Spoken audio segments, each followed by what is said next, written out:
ایک سرسبز وادی تھی جہاں ہر طرف درخت، ندی، پھول اور خوشبو تھی۔ وادی کے درختوں پر چڑیا، فاختہ، کوئل، طوطا اور بوڑھا الو خوشی سے رہتے تھے۔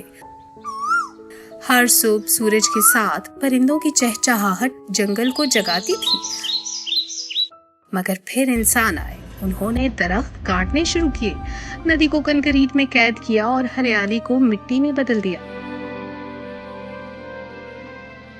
پرندوں کے گھونسلے ٹوٹ گئے، بچے بکھر گئے اور ہر طرف خاموشی چھا گئی۔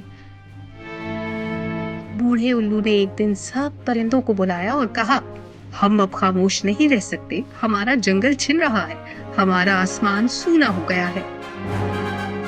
چڑیا روتے ہوئے بولی، میرا گھونسلہ گرا دیا گیا، میرے انڈے زمین پر ٹوٹ گئے، میں نے انسان سے کچھ نہیں مانگا تھا، بس ایک شاخ۔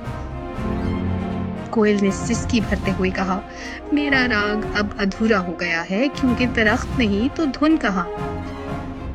سب پرندوں نے فیصلہ کیا کہ وہ پرامن مگر جذباتی احتجاج کریں گے۔ اگلے دن صبح انسانوں نے ایک عجیب منظر دیکھا۔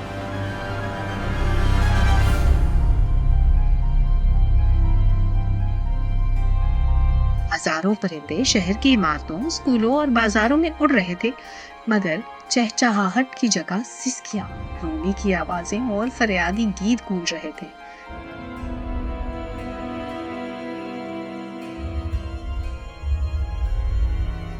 چڑیا بین کر رہی تھی، میرے درخت کو بچا لو، میری دنیا نہ جلاؤ۔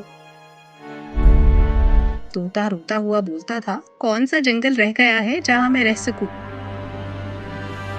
بچے رو گئے، ماں باپ چونک گئے، اساتذہ خاموش ہو گئے۔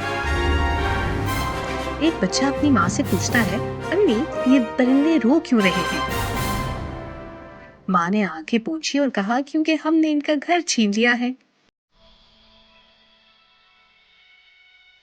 اسی دن شہر کے بڑوں نے اعلان کیا، درختوں کی کٹائی بند، نئی جگہوں پر ہزاروں پودے لگائے جائیں گے۔ ہر اسکول، گھر اور عمارت کے ساتھ پرندوں کے گھونسلے لگائے جائیں گے۔ بچوں کو ماحولیاتی محافظ بنایا جائے گا، اور جب پرندے واپس جنگل کی طرف لوٹے، کی آنکھوں میں ابھی بھی آنسو تھے۔ پرندوں کی آنکھوں میں آنسو کیوں تھے؟